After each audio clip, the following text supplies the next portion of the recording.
وقال الذين لا يرجون لقاءنا لولا أنزل علينا الملائكة أو نرى ربنا لقد استكبروا في أنفسهم وعتوا عتوا كبيرا يوم يرون الملائكة لا بشرى يومئذ للمجرمين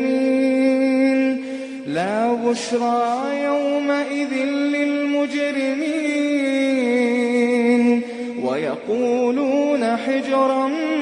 محجورا وقدمنا إلى ما عملوا من عمل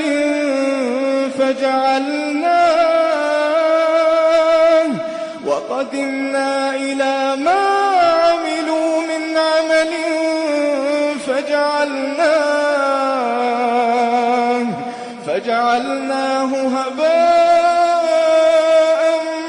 منثورا أصحاب الجنة يومئذ خير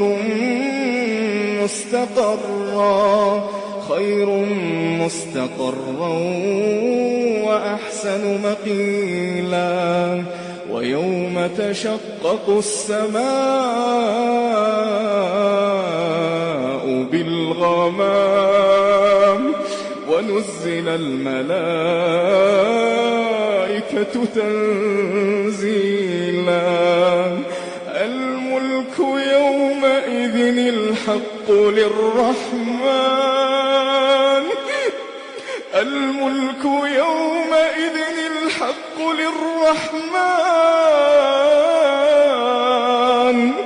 وكان يوما على الكافرين عسيرا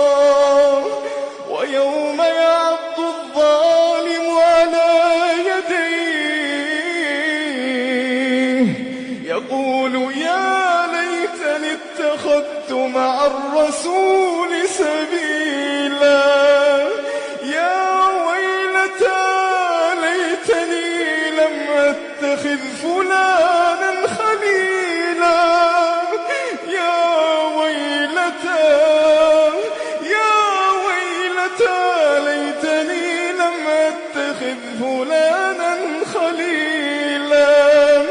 لقد أضلني عن الذكر بعد إذ جاءني وكان الشيطان للإنسان خذولا وقال الرسول يا رب إن قوم اتخذوا هذا القرآن مهجورا وكذلك جعلنا لكل نبي عدوا من المجرمين وكفى بربك هاديا ونصيرا.